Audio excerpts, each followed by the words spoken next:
Welcome to the explainer. आज हम construction के सबसे ज़रूरी, अहम, सबसे कॉन्क्रीट टॉपिक्स में से एक को तोड़कर समझेंगे, the one and only concrete mix design. तो आइए एक बहुत ही आसान से सवाल से शुरू करते हैं।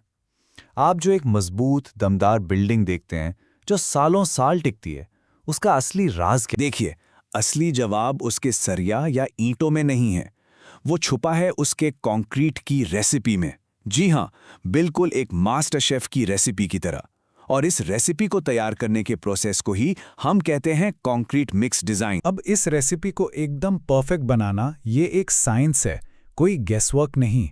और पूरी दुनिया में एक्सपर्ट्स ने इसके लिए अपने अपने अलग स्टैंडर्ड मेथड्स डेवलप किए हैं। जैसे अमेरिका का ACI मेथड है और ब्रिटेन का DOE मेथड। दोनों ही वर्ल्ड क्लास हैं, कोई शक नहीं, लेकिन उनका अप्रोच थोड़ा अलग है। ACI मेथड शुरुआत करता है कोर्स एग्रीगेट यानी मोटी गिट्टी के वॉल्यूम से, जबकि ब्रिटिश मेथड शुरू करता है फाइन एग्रीगेट यानी रेत के प्रोपोर्शन से। दोनों का मकसद एक पर रास्ते अलग। लेकिन यहाँ एक बहुत बड़ा सवाल खड़ा होता है, ये सारे मेथड्स वहाँ के मटेरियल्स और वहाँ के मौसम के हिसाब से बने हैं, तो क्या ये इंडियन कंडीशंस के लिए, हमारे यहाँ के मटेरियल्स के लिए एकदम फिट बैठते हैं? और बस इसी सवाल का जवाब है हमारा अपना इंडियन स्टैंडर्ड IS 10262। यह है हमारी कहानी का हीरो, एक ऐसा मेथड जो खास हमारे लिए इंडियन कंडीशंस को ध्यान में रखकर डिजाइन किया गया है। और इसकी सबसे बड़ी खूबी यही है, ये कोई कॉपी पेस्ट नहीं है। इसे इंडियन सीमेंट्स, इंडियन एग्रीगेट्स यानी हमारे यहाँ मिलने वाली गिट्टी और रेत, इन सब पर एक्सटेंसिव रिसर्च करके उनके डेटा के बेसिस पर बनाया गया है।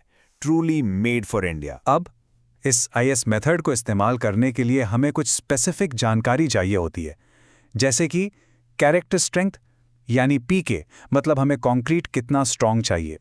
फिर आती है वर्केबिलिटी यानी कंक्रीट कितना गीला या सूखा होगा जिससे काम करना आसान हो। ये सारी डिटेल्स इस प्रोसेस को इतना अहम और एक्यूरेट बनाती हैं। तो ठीक है, काफ़ी थियरी हो गई, चलिए अब इसे एक्शन में देखते हैं।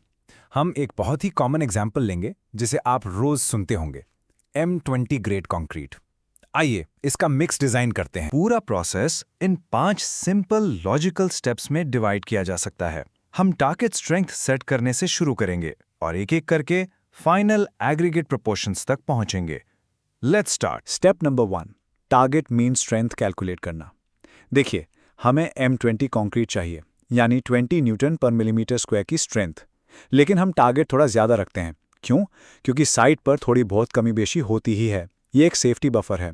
फॉर्मूला सिंपल है, FT = FCK + 1.65 × S, जहां S है स्टैंडर्ड डेविएशन, जो आपके प्लांट की क्वालिटी कंट्रोल का एक मेजर है। अब आते हैं स्टेप 2 पर। हम IS कोड के ग्राफ्स की मदद से अपनी टारगेट स्ट्रेंथ के लिए सही वाटर सीमेंट रेशियो सेलेक्ट करते हैं। इस ग्राफ में साफ दिख रहा है, पानी जितना कम यानी WC रेशियो जितना कम, स्ट्रेंथ उतनी ही ज़्यादा। हमारे टारगेट यानी 27.6 N पर मिलीमीटर स्क्वायर के लिए 0.50 का WC रेशियो एकदम परफेक्ट बैठता है। नेक्स्ट स्टेप, पानी और रेत का अंदाज़ा लगाना। और इसके लिए भी हमें दिमाग लगाने की ज़रूरत नहीं, कोड हमें स्टैंडर्ड टेबल्स देता है। ये टेबल बताता है कि एग्रीगेट के साइज़ के हिसाब से शुरुआत में कितना पानी और कितना सैंड लेना है। हमारे केस में 20 mm एग्रीगेट के लिए हम 186 किलोग्राम पानी और 35% सैंड से शुरुआत करेंगे। सिंपल। हाँ, लेकिन एक बात याद रखना बहुत ज़रूरी है, ये सिर्फ स्टार्टिंग वैल्यूज़ हैं, एक अंदाज़ा।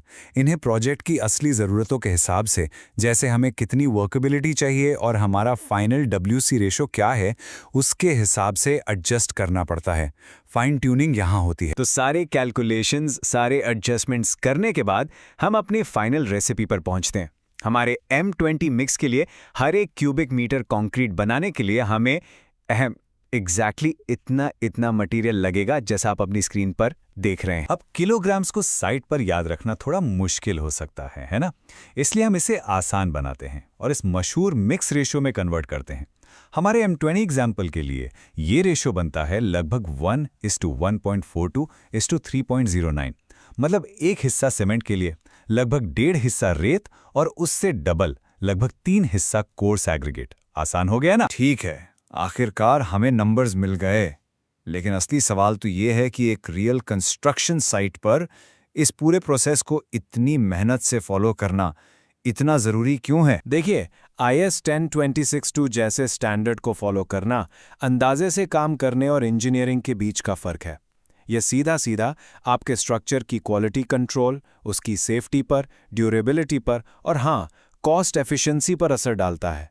इससे हर बैच एक जैसा स्ट्रॉन्ग बनता है और सीमेंट जैसे महंगे मटेरियल की बेकार में बर्बादी भी रुकती है। तो इस पूरे एक्सप्लेनर का सबसे बड़ा टेकअवे, सबसे अहम बात इस सवाल में छिपी है। अपने अगले प्रोजेक्ट के लिए आप अंदाजे पर, गेसवर्क पर भरोसा करेंगे या फिर सॉलिड इंजीनियरिंग से अपनी सक्सेस को एंश्योर करेंगे? फैसला आपका है।